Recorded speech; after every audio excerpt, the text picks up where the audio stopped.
This story contains themes of psychological suspense, surveillance, and community control that some listeners may find unsettling. Imagine moving into the kind of neighborhood you only ever see in movies. Pristine lawns, perfectly symmetrical houses, kids riding bikes with no helmets, laughing as they chase an ice cream truck that actually still plays music. That was Edenwood, a picture of American suburban bliss, wrapped in a bow of manicured perfection. I'm Sarah Miller, and 6 months ago, I packed up my life in the city, seeking exactly that kind of quiet, idyllic escape. I found it in Edenwood, or so I thought. From the moment I pulled my moving truck onto Primrose Lane, everyone was welcoming, almost aggressively so. Within hours, I had 3 casserole dishes on my counter and an invitation to the weekly Community Connection coffee morning. It was charming, if a little overwhelming. But the real heartbeat of Edenwood, the thing that everyone spoke about with a particular reverence, was the Everwatch. The Everwatch Neighborhood Watch wasn't just a committee, it was an institution. Led by Eleanor Vance, a woman with a smile that could disarm a bank vault and eyes that seemed to miss absolutely nothing, the Everwatch was legendary. Their boast was not merely that Edenwood had the lowest crime rate in the county, but that it had a 0 crime rate. 0. No break-ins, no car thefts. Barely a lost dog that wasn't back home before its owner finished their morning coffee. "We see everything," Eleanor would say, her voice warm, yet with an edge of quiet authority. "And we keep Edenwood safe." First, I found it endearing. A little quirky, perhaps, but ultimately comforting. Who wouldn't want to live in a place where you could leave your front door unlocked and your windows open? I had my own minor experiences with their efficiency. One Tuesday, I left my garage door wide open after rushing out for groceries. By the time I returned, it was neatly closed, a small handwritten note tucked into the handle. "Thought you might have forgotten. The Everwatch." Another time, a package from an online retailer was delivered to my neighbor David Chan by mistake. Before I even realized it was missing, David was at my door, package in hand, saying, "Eleanor called me. Said it was probably yours." It was efficient, almost miraculous. A testament to true community spirit, I told myself. But then the small, almost imperceptible shifts began. My new next-door neighbor, Michael Thompson, had been openly skeptical of the Everwatch. He joked about them being busybodies with binoculars at the initial community barbecue. He even made a point of not attending any of their meetings. But over the past few weeks, Michael had changed. His usual boisterous laugh was gone, replaced by a quiet, almost nervous demeanor. He started avoiding eye contact, especially when the Everwatch patrol golf carts, with their distinctive green flags, rolled slowly past his house. He looked subdued, frightened even. I tried to catch him one afternoon as he was getting his mail. "Hey Michael, everything okay?" I asked, trying to sound casual. He jumped, startled, then forced a smile that didn't reach his eyes. "Oh Sarah. Yeah, everything's great. Just busy."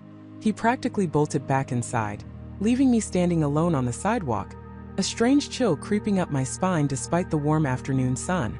That night I was unwinding, curled up on my sofa with a book and a mug of my favorite herbal tea. A specific, obscure blend of lavender and bergamot that I special ordered from a tiny independent shop in Vermont. I hadn't told anyone about it. It was my little ritual, my private indulgence. The next morning, as I was walking my dog, Eleanor Vance pulled up beside me in her golf cart, that perfect smile plastered on her face. "Morning, Sarah. Lovely day for a stroll, isn't it? Just wanted to remind you about the bake sale this Saturday. Oh, and I noticed your new tea arrived yesterday. Lavender bergamot, right? Sounds absolutely delightful. You always did have exquisite taste." My blood ran cold. My new tea, the one I'd ordered online, the one I hadn't even mentioned to Michael, let alone Eleanor. She had no way of knowing. No way. My mind raced. Had she intercepted my mail? Was she somehow monitoring my online purchases? My privacy, my small, quiet corner of the world, felt suddenly invaded. The smile on Eleanor's face, once so reassuring, now seemed to stretch a little too wide, her eyes a little too bright. From that moment, Edenwood stopped feeling like a sanctuary and started feeling like a cage. Every rustle in the bushes, every passing car, every shadow seemed to hold an unseen observer. I started pulling my blinds down the moment dusk fell, but even then I felt eyes on me, pressing against the glass. The "We see everything" motto, once a promise of safety, now echoed in my head like a chilling threat. It wasn't about protection anymore. It was about something far more sinister. And I knew with a terrifying certainty that I had to find out what. The world outside my window, once a comforting tableau of manicured lawns and friendly faces, now twisted into a sinister landscape. Every security camera on every porch, every neatly parked car, every rustle in the hedges seemed to hold a hidden gaze. The friendly waves from passing neighbors felt less like greetings and more like acknowledgments of my presence, my every move logged. Paranoia, a feeling I'd always dismissed as for the weak, had become my constant shadow. My first instinct was to research. I sat at my computer late into the night, the screen casting a pale, cold glow on my face. I scoured local news archives, community forums, anything that might shed light on the Northwood Pines neighborhood watch. I searched for complaints, dissent, any whisper of controversy. But there was nothing. Not a single negative word. It was as if the watch existed in a perfect, untroubled vacuum. This absence of information was, in itself, terrifying. How could an organization with such pervasive influence have no detractors, no public missteps, no online footprint beyond their pristine, anodyne website? It was too clean, too polished, too controlled. I started observing, not just my immediate surroundings, but the entire rhythm of the neighborhood. I noticed the watch patrol cars, sleek black SUVs with the distinctive NW&W logo, weren't just cruising randomly. They had patterns, specific routes, and times. They seemed to linger longer near certain houses, or perhaps I was just imagining it, projecting my own fear onto their movements. I saw Mrs. Henderson, always impeccably dressed, chatting with various neighbors, her smile a fixed, unreadable mask. She was the public face, but I started to wonder who the real power players were. I noticed a younger man, Kevin, often driving one of the patrol SUVs, his gaze sharp, almost predatory, whenever he passed my house. He wasn't just a volunteer. He carried an air of authority that went beyond simple neighborhood duties. The first subtle warning came a few days later. I had been trying to discreetly ask a few longtime residents about the watch, framing my questions as casual curiosity about neighborhood history. Most offered only praise, reciting the official narrative. But one afternoon, I stopped by Martha's house, an elderly woman who had lived here for 50 years. Her house a charming, slightly overgrown anomaly in the perfectly manicured streetscape. She had always been kind, offering me cookies when I first moved in. Martha, I'd begun, sitting on her porch swing. I was just wondering, how long has the neighborhood watch been around? It seems so organized. Martha's eyes, usually twinkling, clouded over. She clutched a worn floral handkerchief. Oh, a good long while, dear. Came in strong after the incident with the Millers, you know. She trailed off, her gaze darting to the street. They keep things very orderly now. She paused, leaning closer, her voice dropping to a whisper. Just be careful what you say, son. Walls have ears in Northwood Pines. And other things. She gave me a look that was a potent mix of fear and warning, then quickly changed the subject to her prize-winning petunias.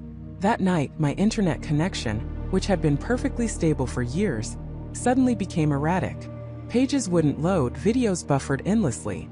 It wasn't a complete outage, just enough to be frustratingly disruptive, especially when I was trying to research the watch.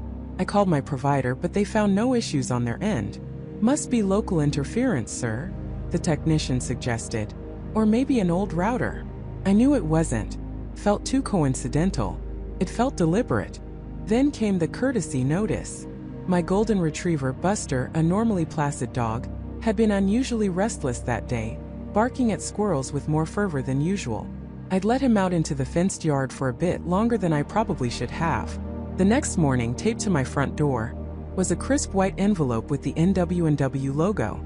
Inside, a formal letter, printed with unnerving precision. It cited excessive canine vocalizations between the hours of 4:17 p.m.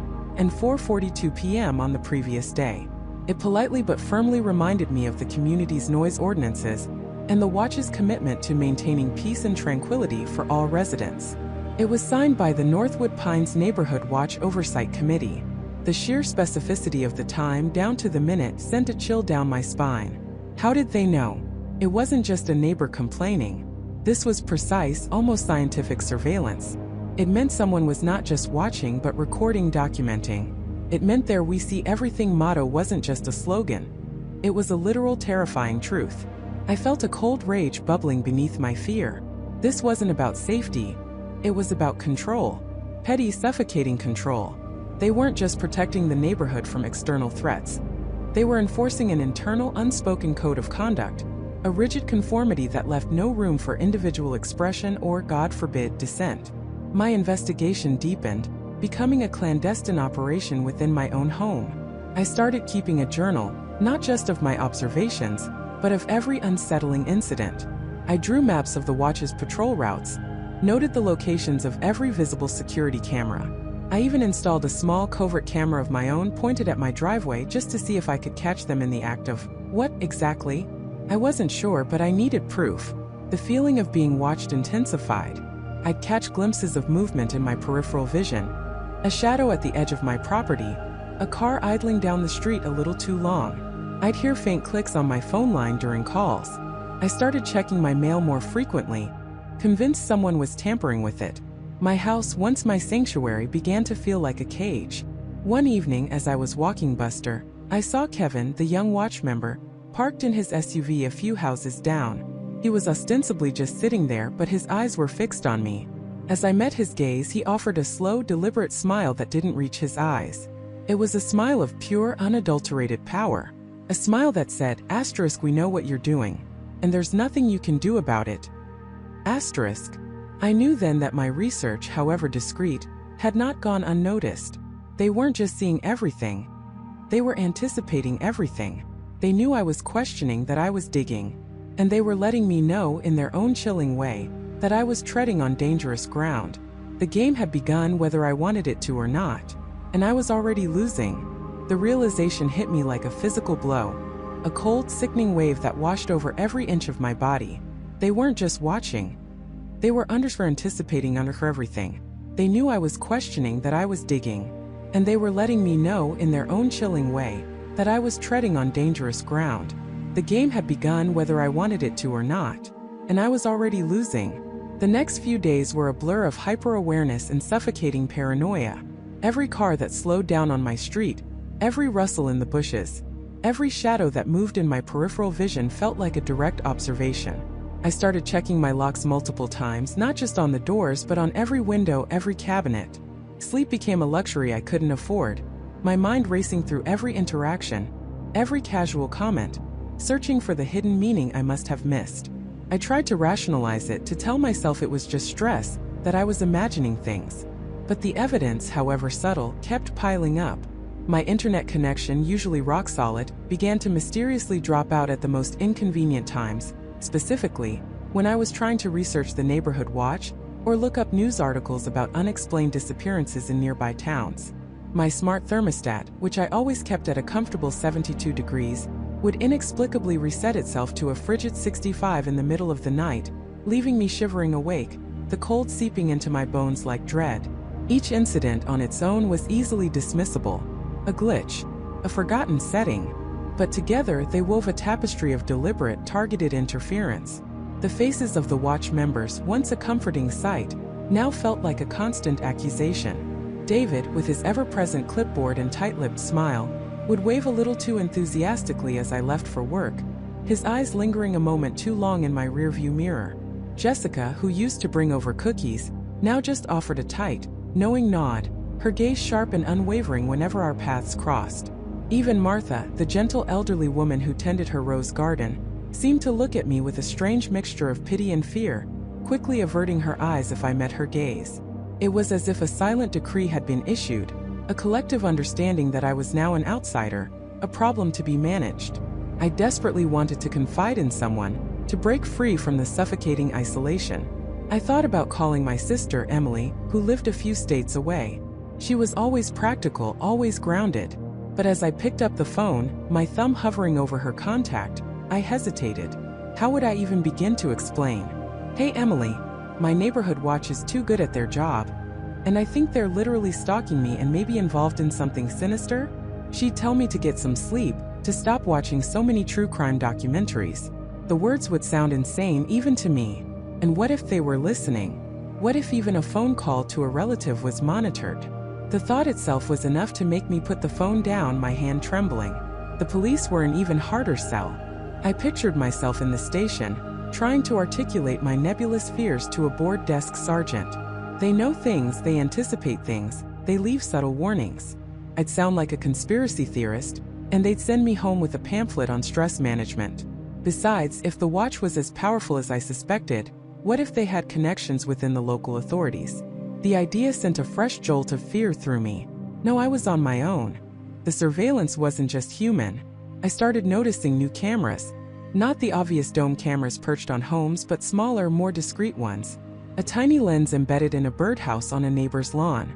A subtle glint from a lamppost just outside my house, pointed directly at my living room window. Even the innocuous motion sensor lights that popped up on various properties now felt like additional eyes, flickering on and off with an unnerving frequency, marking my every movement after dusk. My own home, once my sanctuary, began to feel like a fishbowl. One evening, as I was pulling into my driveway, a heavy branch from the ancient oak tree in my front yard suddenly snapped and plummeted to the ground, missing the hood of my car by mere inches. The sound was deafening, a sharp crack followed by a dull thud. I jumped, my heart hammering against my ribs. It was a windy day, certainly, but the branch seemed perfectly healthy, not rotten or weak. I stared at it, lying across my path, a thorny, gnarled impediment. It could have been an accident, a natural occurrence. But as I looked up at the remaining branches, then across the street to David's house, I saw him standing at his window, a faint, almost imperceptible smile playing on his lips. My blood ran cold. This wasn't just a coincidence. This was another warning. A reminder of how easily things could go wrong, how fragile life could be, how precise their reach. The following morning, I woke up to an odd smell. A faint, almost imperceptible scent of something metallic, something vaguely clinical, lingering in the air. I searched my house, checking every room, every corner. Nothing seemed disturbed, yet the scent persisted, a phantom presence that prickled at the back of my nose. It was unsettling, like an invisible visitor had left a trace. I tried to dismiss it, blaming a faulty air freshener or a neighbor's strange cooking, but the unease gnawed at me. Later that day, as I was making coffee, I noticed something else. My favorite mug, a chipped ceramic one I'd had since college, was sitting on the counter. Nothing unusual there except it was on the wrong side of the sink. I always, without fail, placed it on the right after washing. A tiny detail, insignificant to anyone else but glaringly obvious to me. My heart gave a jolt. I picked it up, feeling a tremor run through my hand. Had I done it myself? Was I just sleep-deprived and forgetful? I tried to convince myself, but a cold certainty began to creep in. They had been inside. The metallic smell, the misplaced mug. It wasn't just a warning anymore. It was a violation. They hadn't just watched me. They had entered my most private space, moved through my home, leaving behind these subtle, almost imperceptible calling cards.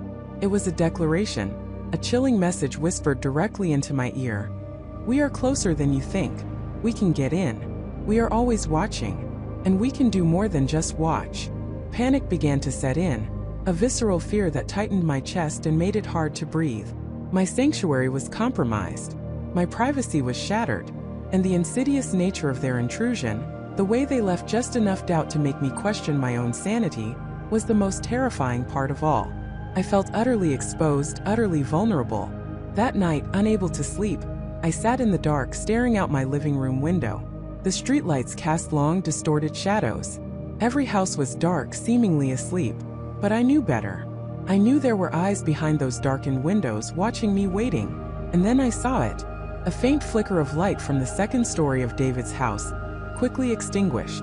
It wasn't just a flicker. It was a distinct momentary flash, like the reflection off a tiny lens, pointing directly at me. My breath hitched. They were watching me right now. And then just as I was about to turn away, something else caught my eye.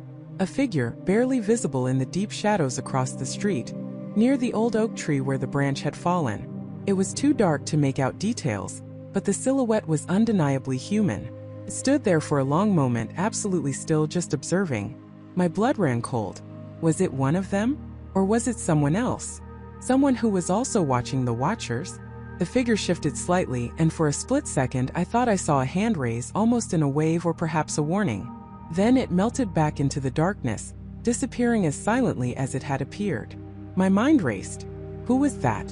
And what did they want? The game had just taken a terrifying, unexpected turn. My mind raced. Who was that? And what did they want? The game had just taken a terrifying, unexpected turn. I stood there, frozen, for what felt like an eternity, my breath caught in my throat. The alley was silent again, the oppressive darkness swallowing any trace of the fleeting figure. My heart hammered against my ribs, a frantic drumbeat against the sudden chill in the night air. Was it a warning? A threat? Or something else entirely? The ambiguity was a cruel twist, more unsettling than any direct confrontation. I finally forced myself to move, my legs feeling like lead. I practically stumbled back to my car, fumbling with the keys, my hands shaking so badly, I could barely insert the key into the ignition. The engine roaring to life was a welcome, if jarring, sound. I drove home, not daring to look in my rearview mirror, convinced I was being followed.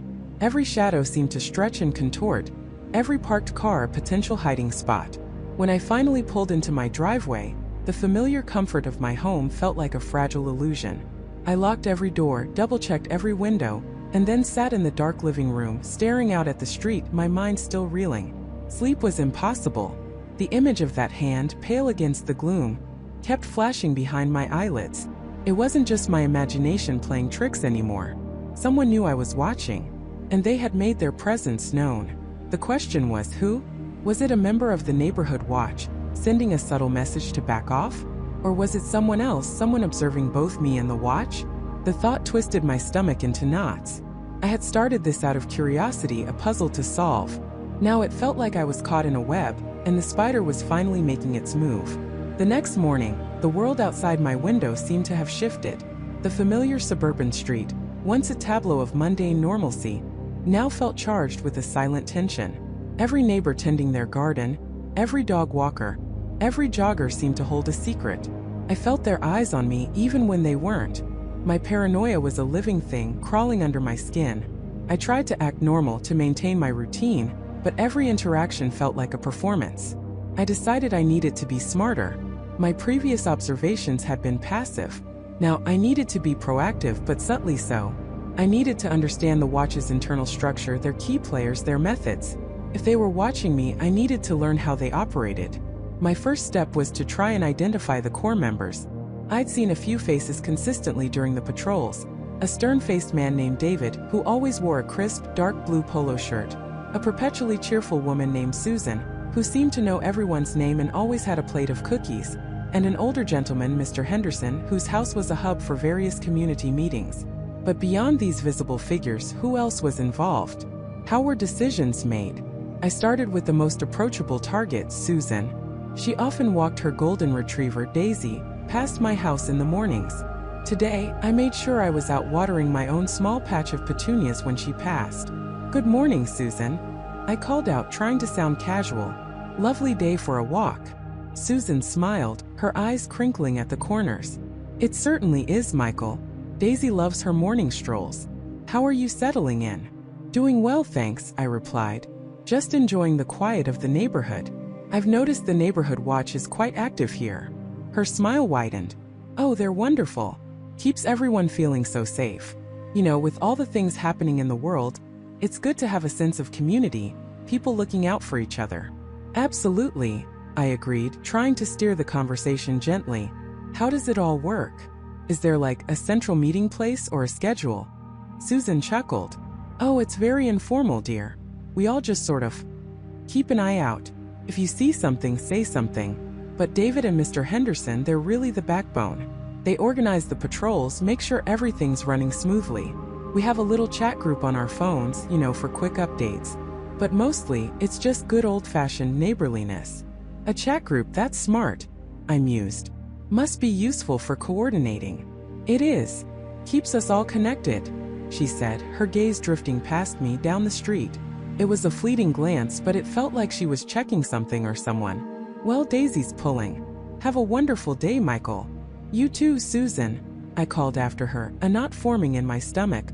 "Informal," she said, but the way she emphasized David and Mr. Henderson as the backbone, and the quick mention of a chat group, felt like carefully curated information.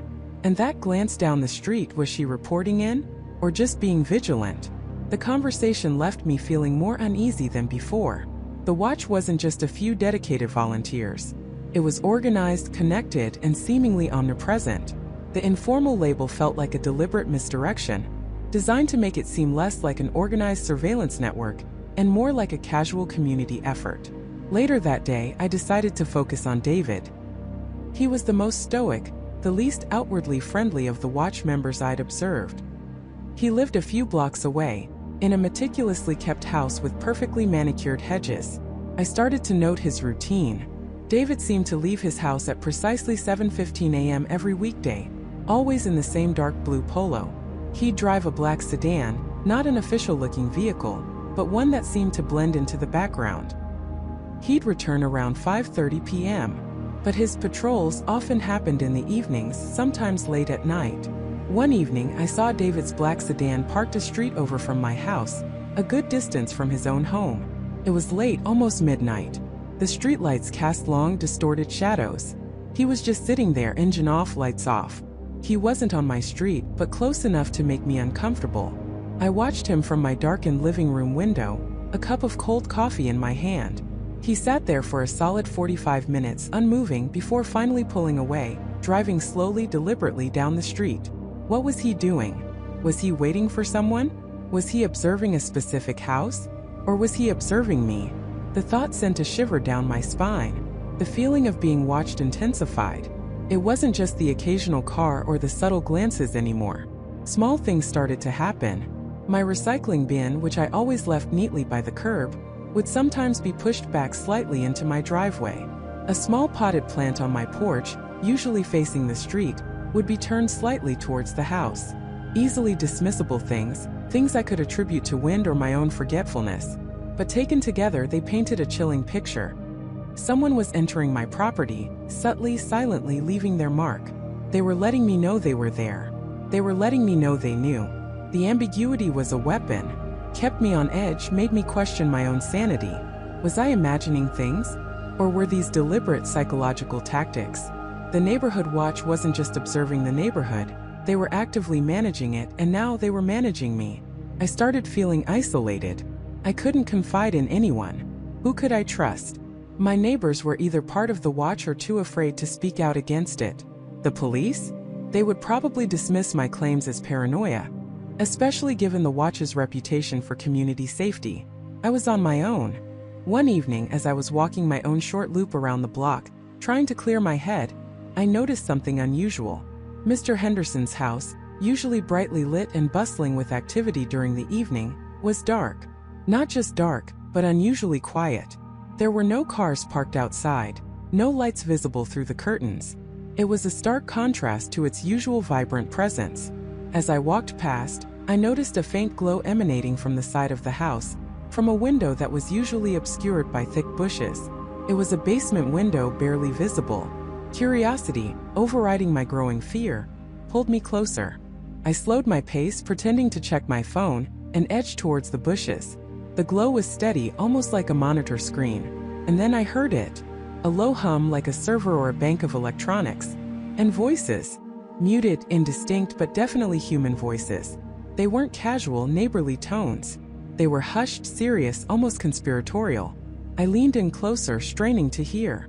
The bushes scratched against my jacket, but I ignored it. I could make out a few words, fragments of sentences. New system. Coverage zones. Michael. My breath hitched. My name. They were talking about me. The blood drained from my face. This wasn't a casual chat group. This wasn't informal. This was organized. This was surveillance. And they were discussing me. A sudden sharp clang from inside the house made me jump back, heart pounding. The voices immediately ceased. The light through the basement window flickered, then vanished. I froze, pressing myself into the shadows of the large oak tree across the street. Had they heard me? Or was it just a coincidence? I waited motionless for what felt like an eternity. The house remained dark and silent. The hum was gone. The voices were gone. My name echoing in my mind was the only sound. I knew then, with chilling certainty, that this was far more than a simple neighborhood watch. This was something deeper, something darker. And I had just stumbled onto their inner sanctum, perhaps even their command center. The game was no longer just terrifying. It was deadly. My breath hitched, a cold, sharp intake of air that felt like shards of ice in my lungs. The game was deadly, and I was standing in the heart of the beast, a place I was absolutely not meant to be. The door I'd slipped through led not to a storage closet, but to a vast, dimly lit room, humming with the quiet thrum of electronics. It was larger than any room I'd seen in the community center, extending deep into what must have been the building's hidden foundation. My eyes struggled to adjust, but as they did, a horrifying panorama unfolded before me. The walls were lined with monitors, dozens of them, glowing with a sickly blue-white light. Each screen displayed a different feed. Streets I recognized, front porches, driveways, even what looked like the backyards of houses on my own block. It wasn't just the main thoroughfares. These were angles that spoke of hidden cameras discreetly placed. My stomach twisted. This wasn't just a neighborhood watch, it was a panopticon, a digital prison. In the center of the room, a massive horseshoe-shaped console dominated the space. Multiple ergonomic chairs were tucked beneath it, implying a continuous, round-the-clock operation. Keyboards and mice lay ready, as if someone had just stepped away. On the console itself, a holographic display shimmered, projecting a three-dimensional map of Harmony Creek, intricately detailed with tiny, pulsing lights marking various locations. Some were green, some yellow, a few chillingly red. My gaze drifted back to the monitors. One screen, larger than the others, displayed a split view. On one side, a scrolling feed of text like a news ticker, but the words were snippets of conversations, fragments of online posts, social media updates. On the other, a series of graphs and charts tracking what? Resident activity? Moods? Compliance? The sheer volume of information was overwhelming, suffocating. A cold dread seeped into my bones, a realization far more terrifying than any jump scare. They weren't just watching for suspicious activity. They were watching us. All of us. Every single resident of Harmony Creek. Our lives were laid bare, dissected, analyzed. They were compiling dossiers, building profiles, understanding our routines, our weaknesses, our desires. I moved with the stealth of a ghost, my own breathing the only sound I could hear over the low hum of the machines.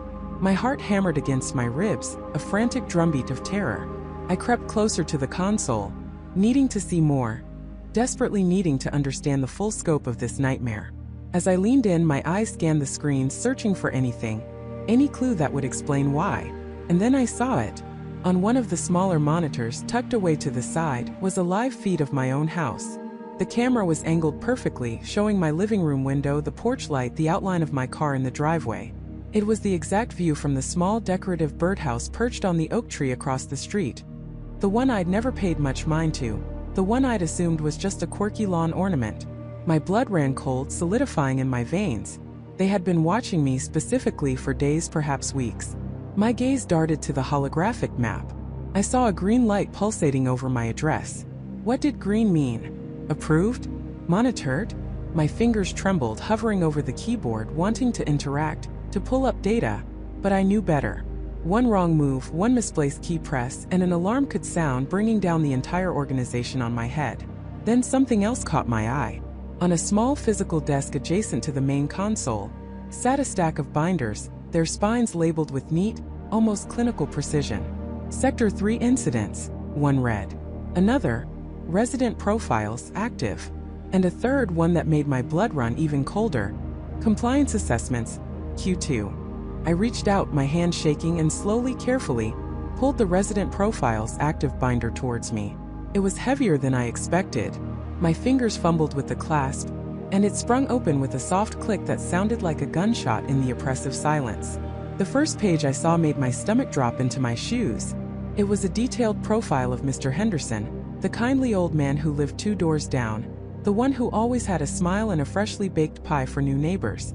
His picture was at the top, followed by his full name, date of birth, marital status, even his medical history, which included a note about a mild heart condition. Below that, a list of observed habits: daily walks at 7 a.m., weekly grocery trips on Tuesdays, Sunday afternoon naps. And then a section titled Behavioral Deviations. Underneath Mr. Henderson's name, it listed a single entry from 2 months ago. Failed to attend mandatory community picnic. Reason: feeling unwell. Follow-up initiated. My mind reeled. They were tracking picnic attendance? I flipped through a few more pages, each revealing similar, meticulously documented profiles of neighbors I knew. Sarah Jenkins, the young mother with the bright laugh, had a note about excessive late-night online activity. David Miller, the quiet accountant, was flagged for unauthorized modifications to garden landscaping. A small rock fountain he'd installed. These weren't crimes. They were personal choices, minor deviations from an unspoken norm. My fingers brushed against a tab further back in the binder, labeled with the letter M. My heart hammered, a premonition of dread washing over me. I slowly pulled the tab, revealing the next profile. And there it was. My own name bolded at the top of the page. A wave of nausea crashed over me. My picture, a slightly blurry shot taken from a distance, stared back at me. Below it, my full name, address, even my previous address listed in another city. My employment, my social media history, my family background, all laid out with chilling accuracy. My observed habits included my morning coffee routine, my preferred running routes, even the fact that I often left my bedroom window slightly ajar in the evenings. But it was the behavioral deviations section that truly froze me. The first entry: frequent late-night departures from residence, often returning after midnight. Purpose: unknown. Follow-up initiated. This was from when I'd been trying to solve the initial mysteries, the strange occurrences. They hadn't just noticed, they had flagged it. And then, a recent entry scrawled in red ink: unauthorized investigation into community center security. Access restricted areas. High-risk individual. Escalation protocol recommended. My blood ran cold. They knew I was here. They knew I was investigating. The escalation protocol sent a shiver down my spine that had nothing to do with the cool air of the room. This wasn't just observation, this was a sentence. Suddenly, a faint click echoed from somewhere above, a sound that cut through the electronic hum like a knife. Footsteps. Heavy, deliberate footsteps, approaching from the direction of the main community center access. My body seized up, every muscle locking in place. Someone was coming. Panic, cold and suffocating, wrapped around me. I slammed the binder shut, trying to be as silent as possible, and shoved it back onto the desk. My eyes darted around the room, searching for an escape, a hiding place. There was nowhere. The console was too open, the walls too bare. The footsteps grew louder, closer. They were in the main corridor just outside the hidden door. I could hear the faint murmur of a voice, deep and resonant, impossible to identify. My mind screamed, *run. Hide! But my feet were glued to the floor. With a surge of adrenaline, I dove behind the main console, squeezing myself into the cramped space between the curved metal and the wall. It was a tight fit, dusty and uncomfortable, but it was the only option. I pulled my knees to my chest, trying to make myself as small as possible, barely daring to breathe. My heart hammered against my ribs, so loud I was sure it would give me away. The hidden door creaked open, a sliver of light from the corridor piercing the darkness. A shadow fell across the floor. I squeezed my eyes shut, praying, bargaining with a God I hadn't thought about in years. Please let them not see me. Please let them just pass by. I heard the soft shuffle of shoes on the carpet, the rustle of clothing. The footsteps moved deeper into the room, pausing near the binders I had just disturbed. I held my breath, every nerve ending screaming. Was this it? Was I caught? Then I heard another sound, a soft clink, like metal on glass. Sigh. The footsteps moved again, slowly, deliberately, towards the far wall, where I vaguely remembered seeing a small refrigerator. A few seconds later, the soft pop of a soda can opening. My mind raced. They weren't here to check the system. They were just getting a drink. It was a momentary reprieve, but it wouldn't last. I had to get out. I risked a peek around the edge of the console. A tall, broad-shouldered figure stood with his back to me, examining one of the screens. It was a man, I could tell by his build, but his face was obscured. He took a long sip from his can, then turned slightly, his gaze sweeping over the console, the monitors. My heart stopped. He was looking directly at the spot where the binder had been. He paused, then slowly, deliberately, reached out and adjusted one of the binders, pushing it flush with the others. My breath caught in my throat. He hadn't noticed. Or had he? Was he testing me? After what felt like an eternity, he sighed again, stretched his arms above his head, and then slowly began to walk back towards the door. My muscles screamed in protest, but I remained perfectly still, a statue of terror. He paused at the door, glanced back into the room one last time, and then with a soft click closed it behind him. The room plunged back into its oppressive electronic hum. I waited rigid for another full minute, listening intently. Nothing. Only the steady thrum of the machines. Slowly, cautiously, I uncurled myself from my hiding spot, my limbs stiff and aching. I scrambled to my feet, my eyes darting towards the hidden door. This was my chance. My gaze fell on the compliance assessment's Q2 binder.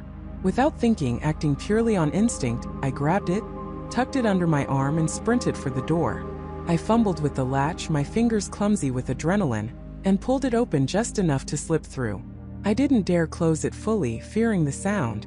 I just ran. I retraced my steps through the dark, silent corridors, my heart pounding a frantic rhythm against the stolen binder. I burst out of the community center, gasping for air, the cool night air a shock against my flushed skin. I didn't stop running until I was safely in my own house, doors locked, windows secured, every light on. I leaned against the front door, panting, the binder still clutched tightly in my hand. My mind was a whirlwind of fear and disbelief. They knew everything. They were watching everyone. And they had a plan for high-risk individuals like me. The game was no longer just terrifying. It was deadly. And I had just stolen a piece of their deadliest puzzle. The cold metal of the device pressed against my palm, a bizarre, alien weight in the familiar darkness of the night. My heart hammered against my ribs, a frantic drumbeat echoing the frantic scramble of my mind. I didn't know what I was holding, only that it was vital, dangerous, and now inextricably linked to my survival. The meeting house, with its false sense of community and its chilling secrets, was receding behind me, but the feeling of being watched, of being known, clung to me like a shroud. I ran, not caring where, just away. Away from the hushed whispers, the judging eyes, the suffocating presence of their control. My car, parked a few blocks away, felt like a sanctuary, a temporary reprieve. Sliding into the driver's seat, I fumbled with the keys, my hands shaking so violently I almost dropped them. The engine roared to life, a comforting sound that momentarily drowned out the frantic thoughts in my head. I drove aimlessly at first, through the quiet, tree-lined streets of Oakhaven, every shadow seeming to stretch and twist into a watchful silhouette. Every parked car felt like a potential trap, every porch light a camera lens. I needed to get home, but not directly. They knew my home. They knew my routine. I had to throw them off, even if just for a few precious minutes. I took a circuitous route, turning down streets I rarely used, doubling back, checking my rearview mirror obsessively. Nothing. No headlights following, no suspicious vehicles. But that didn't mean anything. Their surveillance wasn't about obvious pursuits. It was about quiet, pervasive observation. Finally, I pulled into my driveway, the garage door rumbling open to swallow my car and me into its temporary darkness. Inside, I locked every door, drew every blind. The silence of my house, once a comfort, now felt heavy, charged with anticipation. I stared at the small black device in my hand. It was a sleek, perfectly smooth cube, about 2 inches on each side, made of an unknown, cool-to-the-touch metal. There were no buttons, no visible seams, no lights, nothing to indicate its function. It hummed faintly, an almost imperceptible vibration that I could feel more than hear, a low thrum of contained power. This was the puzzle piece. This was what they used to see everything. My mind raced. How did it work? Was it a recording device? A transmitter? A control unit? My initial thought was to smash it, destroy it, eliminate the evidence. But then, what if it contained crucial information? What if it was my only leverage? What if it was my only way to understand the full scope of their operation? I took a deep breath, forcing myself to think clearly. I needed to analyze it carefully. I went to my home office, a space I'd always considered safe, but now felt exposed. I pulled out my old secure laptop, one I rarely used and kept disconnected from my main network. I powered it up, my fingers flying across the keyboard, accessing my digital forensics toolkit. How do you connect to something with no ports? I turned the cube over and over in my hands. The faint hum was constant. Then, as I ran my thumb along one edge, a tiny, almost invisible seam appeared, revealing a recessed USB-C port. It was brilliantly hidden, designed to be missed by anyone not looking for it. With a trembling hand, I found a compatible cable and plugged the cube into my laptop. For a moment, nothing happened. Then, a new drive appeared on my screen, labeled simply Oakhaven. My breath hitched. A hub, not just a device but a central node. I clicked on the drive. It was partitioned into multiple folders, each labeled with cryptic codes. Node _ alpha, node _ beta, node _ gamma, and so on. There were dozens of them. I clicked into node _ alpha. Inside, I found subfolders, audio _ feeds, visual _ logs, data _ packets. My stomach dropped. These weren't just recordings from the meeting house. These were live feeds, historical data from various points around the neighborhood. The watch wasn't just observing from their central office. They had a distributed network. This cube was a master key to their entire surveillance grid. I started downloading the data _ packets from a few random nodes. The files were encrypted, but my software was designed for this. As the decryption software word, I navigated to another folder on the Oakhaven hub drive, one simply labeled Profiles. My heart pounded against my ribs so hard I thought it might burst. I clicked. A list of names appeared. Common American names: David Miller, Emily Chun, Michael Rodriguez, Jessica Adams. And then there it was staring back at me, chillingly familiar, my own name. I clicked on my profile. The screen filled with an avalanche of data. My daily routine meticulously documented. My usual coffee shop order. The routes I took to work. My preferred grocery store. The times I left for my morning run. Even my late-night habit of reading thrillers online. It was all there. Every mundane detail, every seemingly insignificant action, observed, recorded, analyzed. But it got worse. Below the routine data were sections labeled vulnerabilities and behavioral anomalies. Under vulnerabilities, it listed things like solitary lifestyle, strong sense of justice, tendency towards independent investigation. Under behavioral _ anomalies, it noted my recent increased online activity regarding Oakhaven's neighborhood watch, my unauthorized presence near restricted areas, and my attempts to engage watch members in questioning. And then the most terrifying section of all. Individual protocol. Phase 1 monitoring. Phase 2 isolation. Phase 3 reintegration. Reintegration. The word sent a shiver down my spine. It didn't sound like rehabilitation. It sounded like something far more sinister, a forced assimilation, a removal of individuality. It sounded like what they did to people who asked too many questions, people who didn't fit into their perfectly controlled vision of Oakhaven. People like me. A sudden sharp ping from my laptop jolted me. The decryption was complete for one of the data _ packets from a random node. I opened the file. It wasn't a video or audio log. It was a communication transcript. The text scrolled rapidly. Timestamp: October 26, 2023, 22:17 and 3 seconds. Sender: Central _ Recipient: Alert: Oakhaven _ 07 offline. Last location: Sector _ Immediate deployment. Prioritize recovery. Identify perpetrator. Individual effective for all suspects. My blood ran cold. They knew it was gone. And they knew where to start looking. The cube, this puzzle piece I thought was my key to unlocking their secrets, was also a beacon, screaming my transgression into their network. The hum in my hand suddenly felt less like contained power and more like a ticking time bomb. I ripped the cable from my laptop, the screen flashing an error message. The cube went silent, its faint hum ceasing. But the message from Central Interface was burned into my mind. Immediate deployment. Prioritize recovery. High-risk individual protocol active. I looked around my house, the safe haven now feeling like a trap. They knew my home. They knew my routines. They had my profile, detailing my vulnerabilities. How long until they arrived? Minutes? Seconds? I had to move. I couldn't stay. But where could I go? Who could I trust? The watch saw everything. They were everywhere. My mind raced, trying to remember any detail from the meeting that might give me an edge. The faces. The names. The subtle hierarchy. I snatched the cube, stuffing it into my pocket. It was too dangerous to keep, too dangerous to discard. It was the only tangible proof, the only weapon I had. I needed to get it to someone outside Oakhaven, someone who could expose them. But who? A faint flicker of movement caught my eye through a gap in the blinds.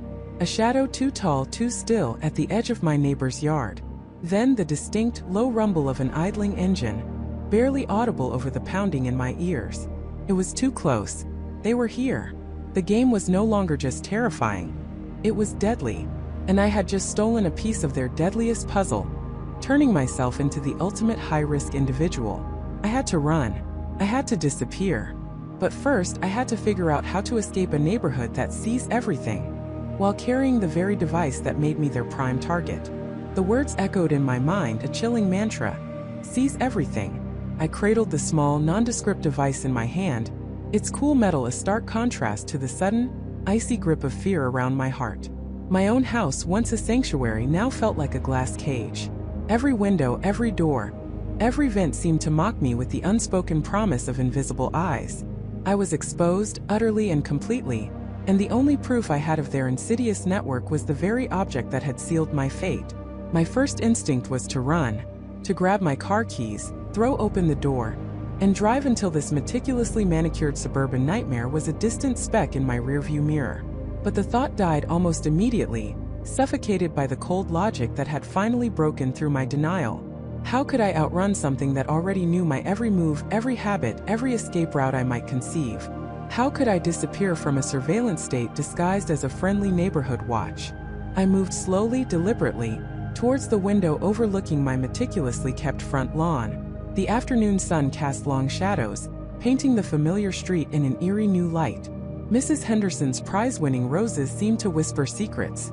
Mr. Peterson's perfectly trimmed hedges felt like watchful sentinels. I scanned the street, not for the obvious dome cameras or blinking red lights I might expect from a security system, but for the subtle tells.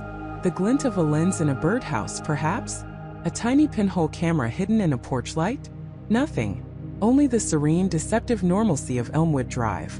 And that, I realized, was the most terrifying thing of all. Their surveillance wasn't overt. It was woven into the very fabric of the community. I needed to test them. I needed to know the extent of their reach, to find the cracks in their perfect facade. I decided on a simple experiment. I walked to my kitchen, grabbed a bottle of water, and then with an exaggerated casualness approached my back door. I opened it, stepped onto the patio, and began watering a potted fern that rarely received my attention. My movements were slow, my gaze fixed on the wilting fronds, but my ears and peripheral vision were on high alert. I was looking for a reaction. Nothing immediate. The gentle hum of distant lawnmowers, the chirping of birds, the occasional bark from a dog 2 streets over. Then a few minutes later, a white van, emblazoned with the logo of a local landscaping company I'd never seen before, slowly drove past my house. It was moving too slowly, its windows tinted, and it barely registered a glance before continuing down the street. It was subtle, almost imperceptible. A coincidence? Or a discreet patrol, dispatched the moment I stepped into my backyard, just to ensure I wasn't doing anything untoward? The seed of paranoia took root, twisting deeper. I retreated inside, my heart thumping a frantic rhythm against my ribs. It wasn't just cameras. It was people. Eyes and ears everywhere, constantly reporting. The thought alone was suffocating. I needed to leave, but not blindly. I needed a plan. My car was my best bet for a quick exit. It was parked in the driveway, a familiar silver sedan that had carried me to countless grocery runs and weekend escapes. Could I just drive away? Would they let me? I grabbed my keys, forcing myself to maintain a semblance of normalcy. I walked to the front door, paused, took a deep breath, and stepped out. The air was warm, a gentle breeze rustling the leaves in the oak tree by my curb. I walked towards my car, keys jingling softly. As my hand reached for the door handle, a sudden piercing alarm blared from down the street.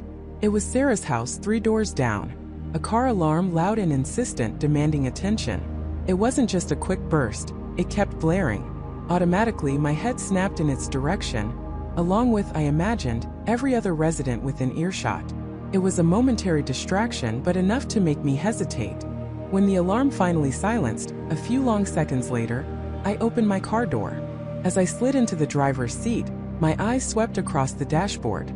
My gas gauge was on empty. I distinctly remembered filling up just yesterday. I always made sure to keep at least a quarter tank. Always. A cold dread washed over me. Had they siphoned it? Or was this another, more elaborate deterrent? Did they know my routine so intimately that they could predict when I'd need gas, and then ensure I wouldn't have it? Frustration, hot and bitter, surged through me. I slammed the steering wheel. This wasn't just surveillance, it was active interference. They weren't just watching, they were controlling. Every move I made, every decision I contemplated, was anticipated and countered. This wasn't a neighborhood watch, it was a sophisticated, self-contained prison. I got out of the car, my mind racing. No, I couldn't just drive out. Not now. They would know. They would follow. Or worse, they would have something waiting for me at the neighborhood exit. I needed another way. A less conspicuous way. I went back inside, pacing my living room like a caged animal. The device still felt heavy in my hand, a constant reminder of the information it contained, and the danger it represented. What if there was more to this device than just a record of their surveillance? What if it held the key to their vulnerabilities? I sat down at my kitchen table, the device resting on the polished wood. It was sleek, a little larger than a smartphone with a minimalist interface. 2 buttons and a small glowing screen that displayed what looked like a series of encrypted codes and a cryptic network diagram. I had only briefly glanced at it before my panic set in. Now, with no immediate escape route, I had to confront it. I pressed the larger of the 2 buttons. The screen flickered and the code shifted, replaced by a map. Not just any map, but a detailed interactive rendering of Elmwood Drive. My house glowed green, a small icon indicating a live feed.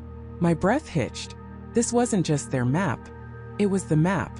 Every house, every street light, every tree meticulously cataloged. And then I saw it. Tiny, almost invisible red dots scattered across the map, each one pulsing faintly. I zoomed in, my finger trembling. Each red dot was accompanied by a small, text-based label. Camera feed 12 Elmwood Drive. Microphone array 15 Elmwood Drive. Motion sensor Elmwood Park. A wave of nausea washed over me. It was all there. Every single point of surveillance laid bare. It wasn't just a few cameras, it was an entire web, intricately layered and utterly pervasive. They had eyes and ears everywhere. The birdhouse I'd dismissed earlier? It was a camera. The porch light? A microphone. Even the seemingly innocuous street lamps were equipped with advanced optical sensors. But then as I scrolled further, something else caught my eye. A series of smaller, less defined blue dots, clustered around the perimeter of the neighborhood. These weren't labeled as surveillance points. Instead, they had curious tags: anomaly detected, pattern disruption, unaccounted variable, and then a single boulder blue, right on the edge of the Elmwood Park, near a dense patch of woods that bordered the neighborhood. This one had a unique label: blind spot, manual confirmation required. My heart pounded with a renewed, desperate hope. A blind spot, a flaw in their perfect web. It was small, barely a pixel on the screen, but it was there. A single point of weakness in a fortress of eyes. The device, the very thing that had exposed their terrifying reach, was now showing me a potential way out. But what did manual confirmation required mean? And why hadn't they patched it? Was it a trap? Or was it the one sliver of oblivion in a neighborhood that truly sees everything? I knew I had to find out. My life depended on it. The words manual confirmation required burned in my mind, a beacon in the digital darkness. It was a phrase that felt out of place, almost anachronistic, in a system so meticulously automated, so relentlessly efficient in its surveillance. Why would a network that prided itself on seeing everything, on anticipating every move, require a human hand to verify a process? And more importantly, why had it remained unpatched? My fingers hovered over the keyboard, fear warring with a desperate, burgeoning hope. This wasn't a glitch, it was an intentional design, a specific parameter set by the architects of this digital prison. But what was its purpose? I began to dig, not just into the immediate system logs, but into the network's broader architecture, searching for anything linked to manual confirmation or legacy protocols. The system was a labyrinth of interconnected devices, sensors, and data relays, all feeding into a central hub. It was like trying to map the nervous system of an invisible, all-seeing beast. Every smart home device, every traffic light, every public camera feed, every smart meter on every house. They were all nodes in this vast, intricate web. The sheer scale of it was overwhelming, a testament to the neighborhood watch's terrifying ambition. Hours bled into each other. The only sounds in the house, the soft hum of my laptop and the frantic beating of my own heart. Outside, the neighborhood slept, oblivious to the digital threads binding them, or perhaps perfectly content with them. I found references to a specific set of older hardware components, designated Tier 3 infrastructure nodes. These weren't the sleek, modern cameras or the sophisticated AI processors. These were the workhorses, the backbone of the initial network rollout, responsible for localized data aggregation and transmission before the more advanced layers were integrated. They were physically robust, built to last, and crucially, they predated some of the more advanced security protocols that had been implemented across the newer parts of the system.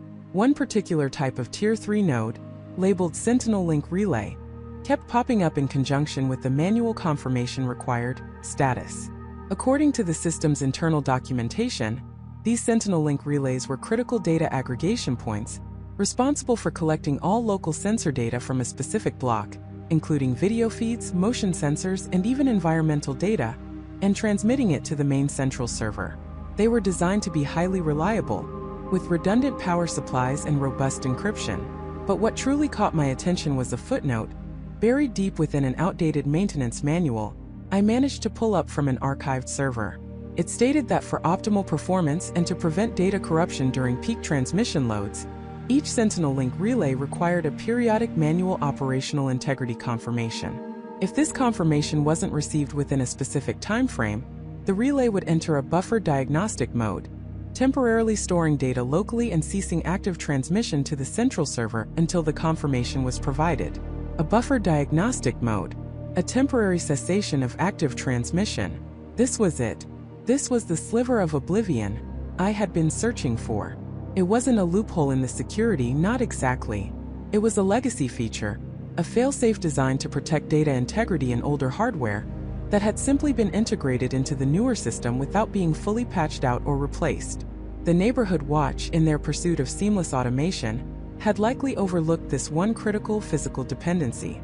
They probably assumed the confirmation always happened, either by an automated script designed to mimic human input, or by a complacent technician who performed the routine without truly understanding its implications. The implications for me, however, were monumental. If I could trigger this buffered diagnostic mode, even for a short window, I could create a temporary blind spot in the network's vision, a brief moment where my movements wouldn't be transmitted to the central server. It wouldn't make me invisible, not exactly. The data would still be recorded locally on the relay, but it wouldn't be transmitted in real time. It would create a delay, a window of opportunity where I could potentially move without immediate detection. The question now was, how long was this window? And how did one manually confirm an operational integrity for a Sentinel Link relay? The documentation was vague on the exact method, referring only to secure local access and authorized personnel interaction. This implied a physical interface, not a remote digital command. I scoured the network schematics, cross-referencing them with the physical blueprints of the neighborhood, which, to my dismay, were also accessible through the system. The sheer level of detail was chilling. Every utility box, every junction point, every street lamp was meticulously cataloged. I located the Sentinel Link relay responsible for my immediate area, my block.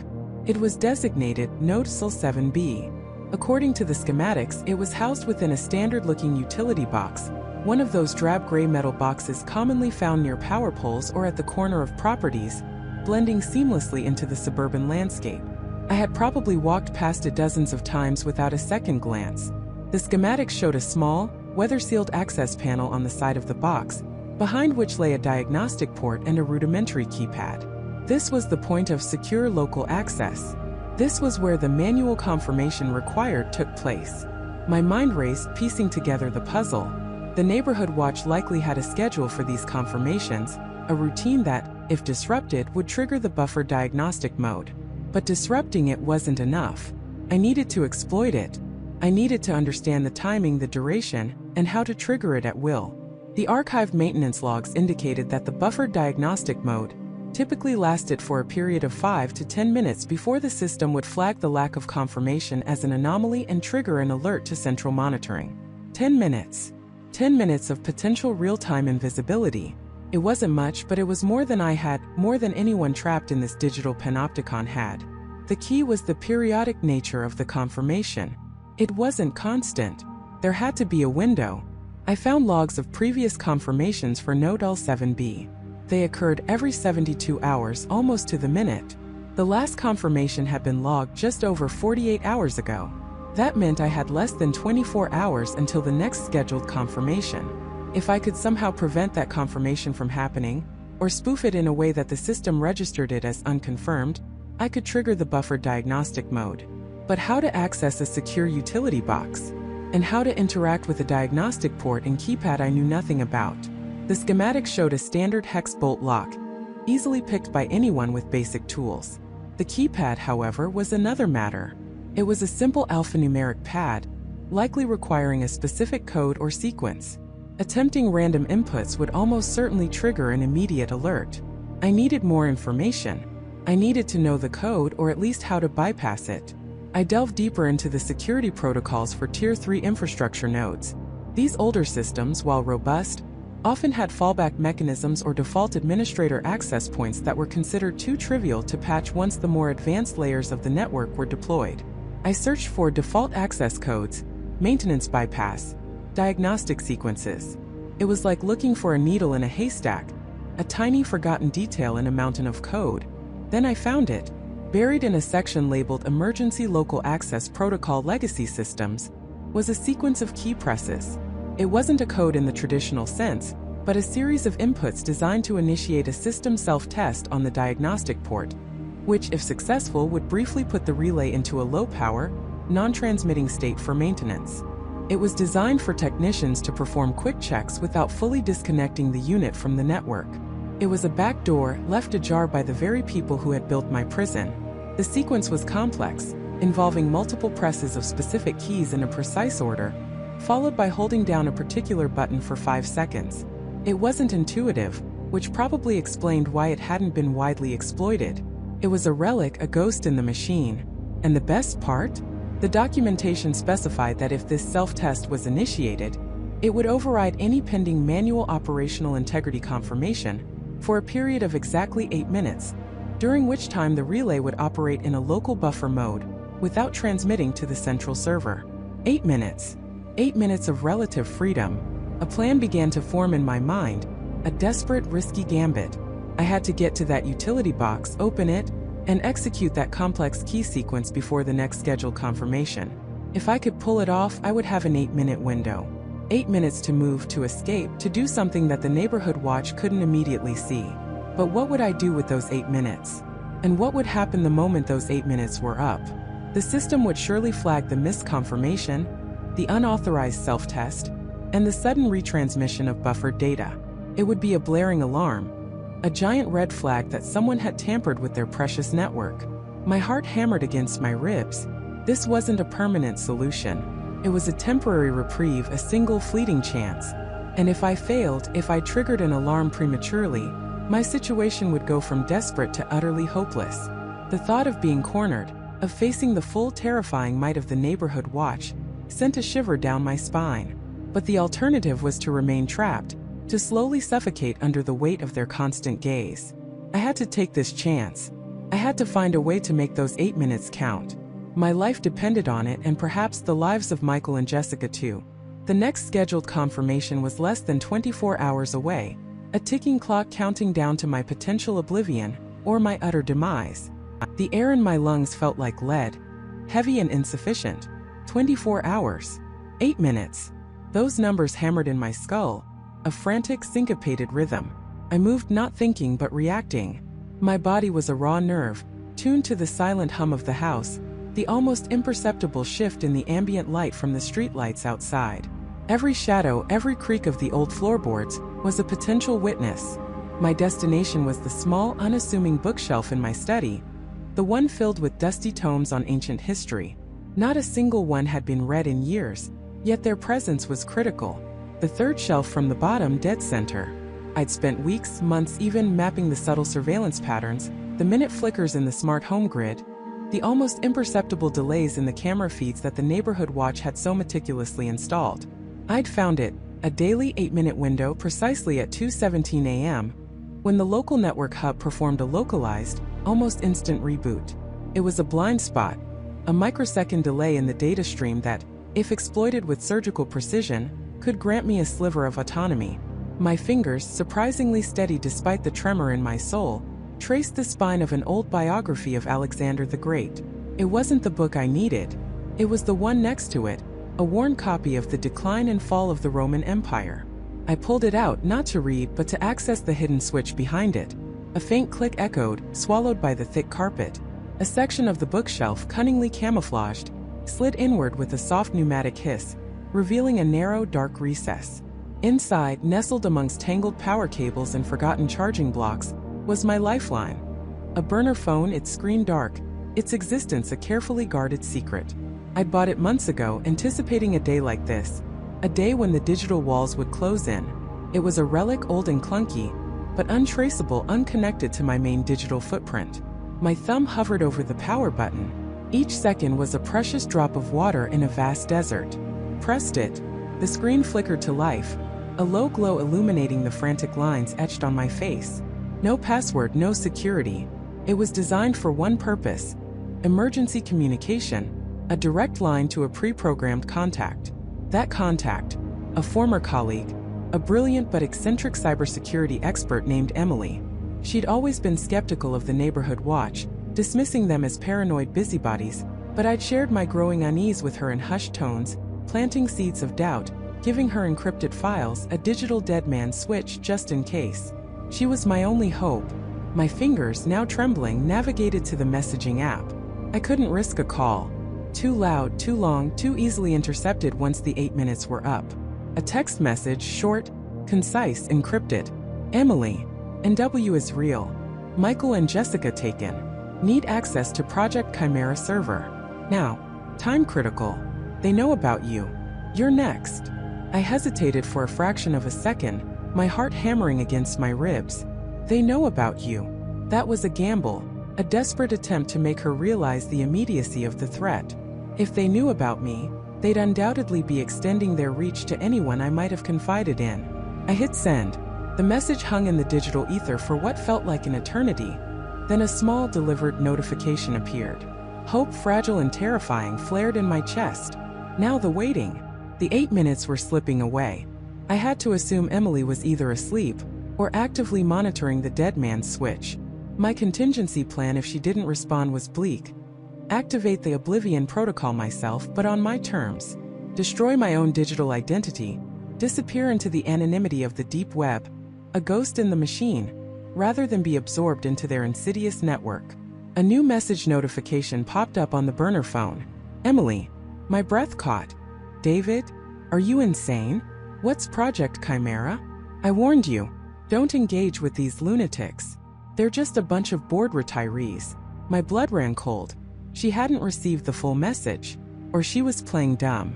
My heart sank. No, she wouldn't play dumb. She was too direct. The message must have been truncated. The neighborhood watch must have a filter, an AI that scans for keywords, for phrases that hint at their true nature. Project Chimera must have been flagged. NW is real might have been enough to trigger it. Panic, cold and sharp, began to claw at my throat. I had wasted precious seconds. The 8-minute window was shrinking. I typed again, faster, simpler, more direct, avoiding any potential triggers. Emily. Not lunatics. System compromised. Michael and Jessica are gone. Need access to server B. The one with the unusual encryption. Remember? Our old project.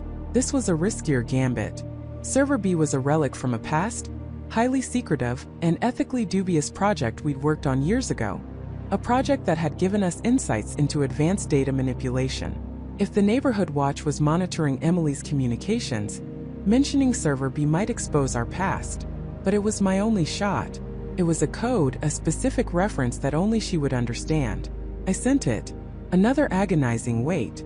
This time the reply was almost instantaneous. Server B? David, are you in trouble? That's ancient history. Why would you need that now? What's going on? Her concern was genuine. Good. She was starting to believe me, but she still didn't grasp the full scope. The filter must have caught Michael and Jessica are gone. It was deleting critical information. I had to be even more careful. My time was almost up. I could hear the faint, almost imperceptible click of the network hub resetting, the tiny hum of the surveillance cameras coming back online. The window was closing. They're not just watching Emily. They're changing people, erasing them, forcing them to conform. Michael and Jessica. They were next in line. I need data from server B to expose them. Our old backdoor. It's the only way. I hit send, my thumb bruising the screen. This was it. I had laid it all out as much as I dared. If she couldn't understand now, then I was truly alone. A final message from Emily. Changing people. Erasing. David, this sounds like something out of a bad sci-fi movie. But okay, I'll check server B. If I find anything, what do you want me to do? A wave of relief so profound it almost buckled my knees washed over me. She was in. She was listening. She was my last chance. But her question lingered. What do you want me to do? I didn't have time to explain. The hum of the house was returning to its normal, oppressive drone. The 8 minutes were over. I could feel the invisible eyes of the neighborhood watch settling back on me, cold and all-seeing. I had to make a choice, a desperate split-second decision. I typed one last message, my fingers flying over the keypad. Transfer any anomalies to Project Nightingale secure drop. Don't contact me again unless absolutely critical. Assume everything is compromised. Destroy this number. Delete all traces. Stay safe, Emily. Find the truth. I hit send, then with a grim determination I deleted the message history, wiped the phone's data, and then with a sickening crunch I snapped the burner phone in half, the plastic cracking under the force of my grip. I shoved the pieces deep into the recess, slid the bookshelf panel back into place, and returned the decline and fall of the Roman Empire to its spot. I moved away from the bookshelf, my heart still thundering, my breathing shallow and ragged. I was back in the open, exposed. The silence of the house was no longer comfortable. It was menacing, filled with unseen observers. I had planted a seed, a desperate plea for help, but at what cost? Had I put Emily in even greater danger?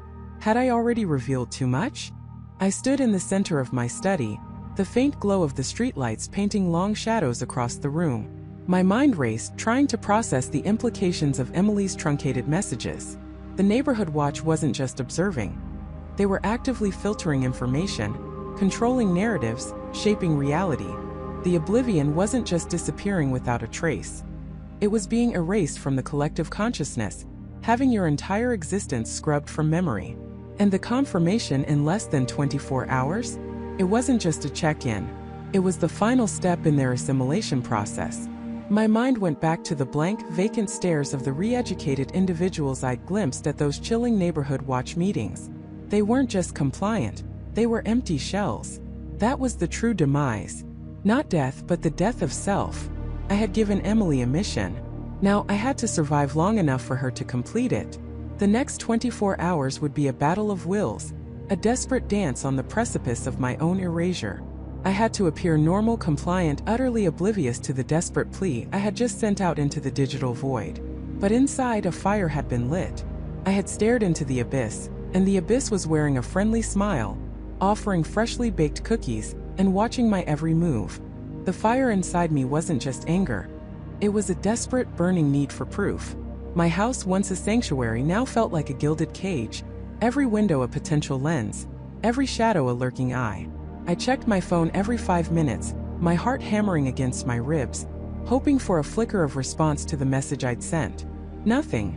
The digital void remained silent, mirroring the oppressive quiet outside. I tried to act normal.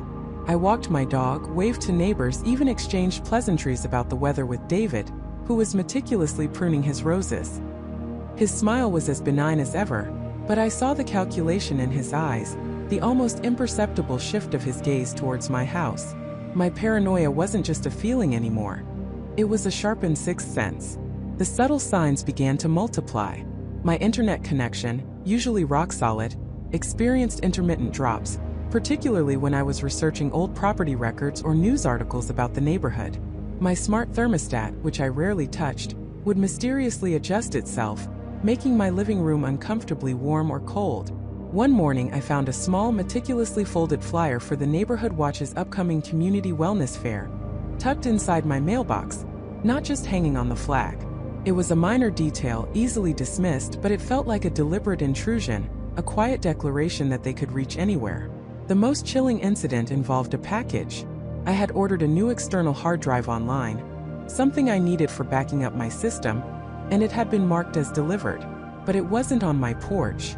2 days later, a cheerful email from Sarah arrived, saying she'd found my package misdelivered, to the community center and had personally dropped it off. It was sitting on my porch when I got home, along with a small bag of her signature lemon poppy seed muffins. The gesture was outwardly kind, but the message was clear. They intercepted my mail. They knew what I was ordering. They could touch anything that entered or left my home. I knew I couldn't just wait for a response from my plea. I had to find something concrete, something undeniable. I started digging first online. I searched for public records of the houses where people had moved away. Mrs. Henderson, the Millers, the young couple, Emily and Ben, who had seemingly vanished after only a year. Their properties had indeed been sold, but the timelines were often compressed, the transactions unusually swift, sometimes even handled by the same small, local realty group. It was suspicious, but not definitive proof of anything nefarious. My mind kept circling back to the community center. Sarah had mentioned archives once in passing, when I'd asked about the neighborhood's founding history. She'd waved it off as mostly old newsletters and bake sale recipes, implying it was completely uninteresting. But if they were so meticulous about current data, what about the past? What if the real secrets weren't in their pristine digital dashboards, but in dusty files hidden in plain sight? I remembered an old-timer, Martha, who used to live 3 houses down before she moved to Florida. She'd once grumbled about the neighborhood watch trying to get their hands on the original community charter, which was supposedly kept in a locked room at the back of the center. She'd called it the Vault of Forgotten Things. Martha had been dismissed as eccentric, but now her words resonated with a terrifying clarity. That night, I waited until the streetlights cast long, lonely shadows and the last car had pulled into a driveway. Armed with a flashlight, a small set of lock-picking tools I'd bought years ago as a hobby and never used, and a heart thumping like a drum solo, I made my way to the community center. The air was thick with humidity, the chirping of crickets the only sound breaking the silence. Every rustle of leaves made me flinch. The back door was old, its lock a simple tumbler that yielded with surprising ease after a few tense minutes of fumbling. I slipped inside, the stale air hitting me like a physical blow. The main hall was dark, the familiar space transformed into something alien and menacing. My flashlight beam cut through the gloom, dancing across the cheerful posters and bulletin boards that now seemed to mock me. I crept towards the back, past the kitchen where countless potlucks had been prepared, past the children's play area, now filled with silent, shadowy toys. Finally, I reached the door Martha had described. It was a heavy wooden door, unmarked, set into a recessed alcove. This lock was more substantial, but with renewed focus I worked on it, sweat beading on my forehead. The click felt deafening in the silence. The room inside wasn't a musty archive of old newsletters. It was a meticulously organized space, rows of filing cabinets stretching along one wall, a large industrial-grade shredder in the corner, and a single heavy-duty desk with a secure computer terminal. This wasn't for bake sale recipes. My flashlight beam swept across the cabinet labels. They weren't alphabetical by street name, but by something far more sinister: resident profiles, community initiatives, resource allocation, and then, a chilling label, transition files. I started with resident profiles. The files weren't just simple surveys. Each folder was color-coded: green for compliant, yellow for monitored, red for problematic. I pulled out a random green file. It was for a family I knew, the Johnsons. Inside, I found not just their preferences for community events, but detailed financial records, medical histories, even transcripts of private emails and phone calls, subtly paraphrased, but unmistakably personal. Their children's school records, their vacation plans, their minor disagreements with neighbors. It was all there. Every aspect of their lives, every vulnerability, meticulously documented. My blood ran cold. This wasn't surveillance. This was total information control. They weren't just watching. They were building comprehensive dossiers on everyone, identifying leverage points, potential weaknesses. Then I moved to the transition files. These were the files for the people who had moved away. I pulled out Mrs. Henderson's file. It wasn't just a property sale record. It contained her entire financial portfolio, health records detailing her early onset dementia, and a series of legal documents I couldn't fully decipher in the dim light, but which seemed to indicate a transfer of assets under duress. There were even copies of letters, seemingly written by her, expressing her desire to move closer to a non-existent niece in Arizona. And tucked inside, a small faded photograph of her late husband, a tiny, almost childish porcelain thimble items I recognized as part of her lost and found entry. The pieces clicked into place with sickening clarity. The lost and found wasn't for returning items. It was for collecting personal effects, tokens of their past lives, perhaps to be used for forging documents or simply as trophies. The community drives for food and clothing weren't just charity. They were a means to identify vulnerable residents, those facing financial hardship or isolation, making them prime targets for intervention. The neighborhood watch wasn't just a neighborhood watch. It was a sophisticated, perfectly disguised machine for social engineering, identifying individuals who didn't conform or who became inconvenient, then systematically dismantling their lives, facilitating their disappearance, and absorbing their assets or roles into the community's fabric. They weren't seeing everything, they were controlling everything. They weren't just watching, they were actively orchestrating lives. A faint click echoed from the main hall.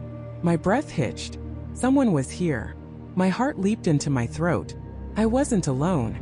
I scrambled to close Mrs. Henderson's file, frantically scanning the room for something, anything, to take with me.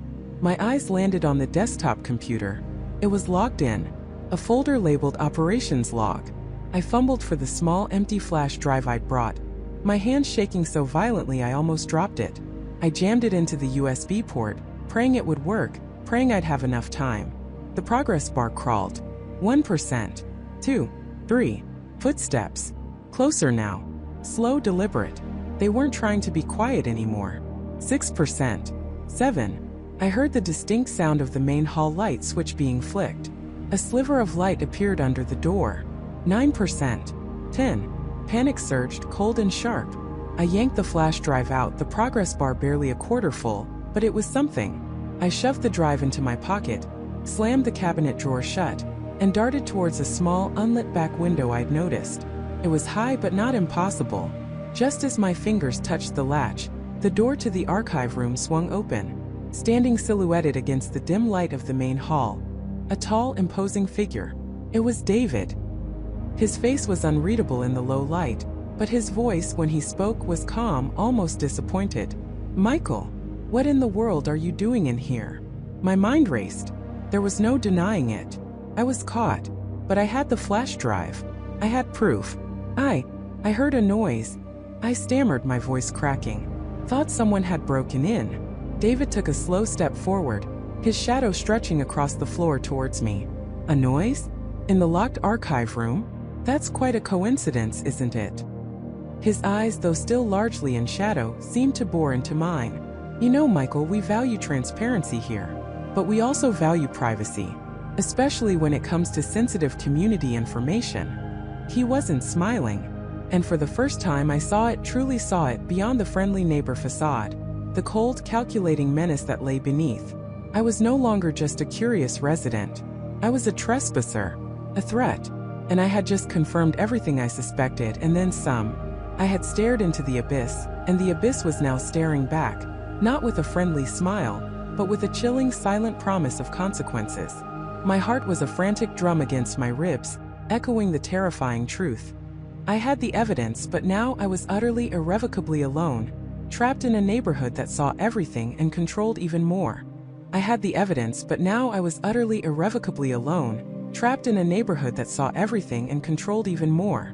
The USB drive felt like a burning coal in my hand, a tiny data repository of a monstrous truth. My living room, usually a sanctuary, now felt like a glass cage. Every window was an eye, every shadow a lurking threat. My mind raced, a frantic hamster on a wheel. How could I get this out? Who could I trust? My first instinct was the police, but the local precinct? After what I'd seen, after the way David's accident was handled, after the subtle implications of their reach, I knew that was a dead end. They were either compromised or too deeply enmeshed to be effective. A federal agency, then? The FBI? But how do you just walk into an FBI office with a USB drive and a wild story about a sinister neighborhood watch? Even if I did, would it be intercepted before it even reached the right hands? My phone lay on the coffee table, a useless brick. I knew they'd be monitoring my calls, my internet traffic. Anything I sent digitally would be flagged, intercepted, deleted. The mail?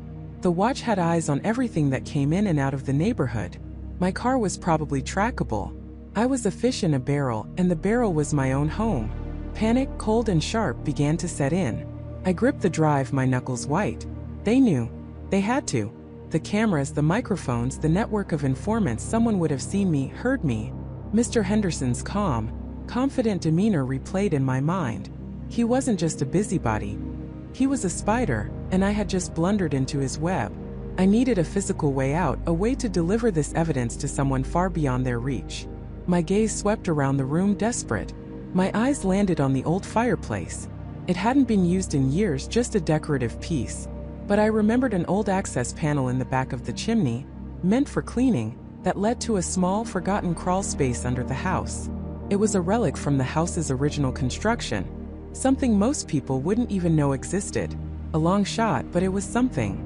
I moved quickly, adrenaline surging. I pulled away the dusty grate, revealing the cramped, dark opening. The air was stale, thick with the smell of old soot and damp earth. I grabbed a small, waterproof pouch, slipped the USB drive inside, and then sealed it tightly. I thought of Emily, of her quiet desperation, of David, of everyone they had crushed beneath their carefully manicured thumb. This wasn't just for me. As I prepared to enter the crawl space, a sudden flicker plunged the house into momentary darkness before the lights returned. My heart leaped. It was a warning, a deliberate message. They were here. Or they were cutting off my power, isolating me further. My internet connection sputtered and died. My phone, which I'd left charging, showed a dead battery, even though it had been almost full. They were closing in. A faint sound reached me from outside, the low thrum of an idling engine, too close, too deliberate. Then a soft rap on my front door. It wasn't the polite knock of a neighbor. It was firm, weighty, carrying an unspoken authority. "Michael," a voice called out, calm and measured. It was Mr. Henderson. "We know you're in there. We just want to talk." My blood ran cold. Talk? He must have seen the fear in my eyes, the desperation. He knew I had the drive. He knew I knew. I didn't answer. I pulled myself into the narrow crawl space, pushing the grate back as much as I could from the inside, hoping it would look undisturbed. The space was claustrophobic, dirt clinging to my clothes, spiders scuttling away from the beam of my phone's dying flashlight. I crawled for what felt like an eternity, the muffled sounds of Mr. Henderson's voice and other footsteps above me growing more distinct. They were inside. They were searching. I navigated by memory, aiming for the furthest point from the house's foundation, where an old rusted storm drain cover provided a hidden exit into the overgrown woods at the very edge of the neighborhood. It was a path I'd only ever considered as a child, a secret escape route from imaginary monsters. Now the monsters were real. The air grew cooler as I neared the exit. I could hear the faint chirping of crickets, a sound of the outside world that felt like a distant dream. With a grunt, I pushed up the heavy metal grate, dirt and leaves raining down on me. I squeezed through the opening, emerging into the cool night air, gasping for breath. I was in the woods just beyond the last street lamp's glow. The trees offered a canopy of shadows. I could hear dogs barking in the distance, a general alarm spreading through the neighborhood. They knew I was gone. I ran, not caring about the scratches from branches or the stumbling over roots. I had to get out of the immediate vicinity, out of their network of cameras and prying eyes. My destination, the small gas station convenience store on the highway, a mile or so away, just beyond the official boundaries of the neighborhood. It had a public mailbox, unmonitored by the watch. My lungs burned, my legs ached, but the thought of David, of Emily, of the suffocating control of the watch, pushed me forward. I finally burst out of the tree line onto the shoulder of the highway, the roar of passing cars a welcome cacophony after the terrifying silence of the woods. The gas station sign glowed ahead, a beacon of hope. I sprinted the last 100 yards, my heart hammering. I fumbled in my pocket for the waterproof pouch, my hands trembling. The mailbox stood innocently by the entrance, a silent, unassuming receptacle of secrets. I pulled out a pre-addressed envelope I had prepared days ago, a desperate contingency, addressed to a national investigative news agency known for taking on powerful, corrupt organizations located 3 states away. I slipped the USB drive inside, sealed it, and then with a profound sense of relief and terror, dropped it into the slot. The metallic clink echoed in the night. It was done. The evidence was out. As I turned from the mailbox, the piercing wail of sirens ripped through the night. Not just one, several. They weren't coming from the direction of my neighborhood. They were coming from the highway from both directions converging on the gas station. Red and blue lights flashed in my peripheral vision, painting the convenience store in a strobe of urgency. Hands in the air. "Don't move," a voice boomed from a megaphone. I froze, my breath caught in my throat. Had they somehow tracked me this far? Or had they called in a favor? Alerted the state police with some fabricated story? A patrol car screeched to a halt in front of me, spotlights blinding me. Another pulled up behind the mailbox. Uniformed officers spilled out, weapons drawn. "Sir, you are under arrest for breaking and entering and resisting arrest," one of them stated, his voice devoid of emotion. "Anything you say can and will be used against you." My mind reeled. Breaking and entering? Resisting arrest? They must have found a way to link me to a fabricated incident, perhaps even planting evidence in my own house. Or maybe they had just kicked in my door and called it a B&E. As they cuffed me, the cold metal biting into my wrists, I saw a familiar figure emerge from the shadows of a dark SUV that had just pulled up. Mr. Henderson. He stood by the vehicle, a faint, almost imperceptible smile playing on his lips. His eyes, though, were not smiling. They were cold, triumphant, and they held that same chilling, knowing glint I'd seen back in his office. He had won this skirmish. He had me. But as they pushed me into the back of the patrol car, the flashing lights reflecting in the rearview mirror, my gaze drifted back to the mailbox. The small metal box stood silent and unassuming. The evidence was inside. It was on its way. They had me. They had framed me, silenced me, pulled me into their web. But they hadn't stopped the truth. The watch saw everything, yes, but they hadn't seen this coming. The package would travel unseen by their cameras, untouched by their influence. It would arrive. And when it did, the eyes of the world would turn to fair meadows, to the idyllic streets, to the manicured lawns, and finally, to the carefully constructed facade of the neighborhood watch that saw everything. My victory was not in escaping, but in exposing. My freedom might be gone for now, but the truth was free. As the patrol car sped away, leaving the gas station and the silent mailbox behind, I closed my eyes. The silence of the car was a stark contrast to the frantic drumming of my heart. The game wasn't over. It had only just begun. The darkness of the night seemed to press in, but somewhere in a distant post office, a small package was patiently waiting to unleash a storm. And when that storm broke, Mr. Henderson and his watch would finally learn what it felt like to be seen. To be truly, utterly seen.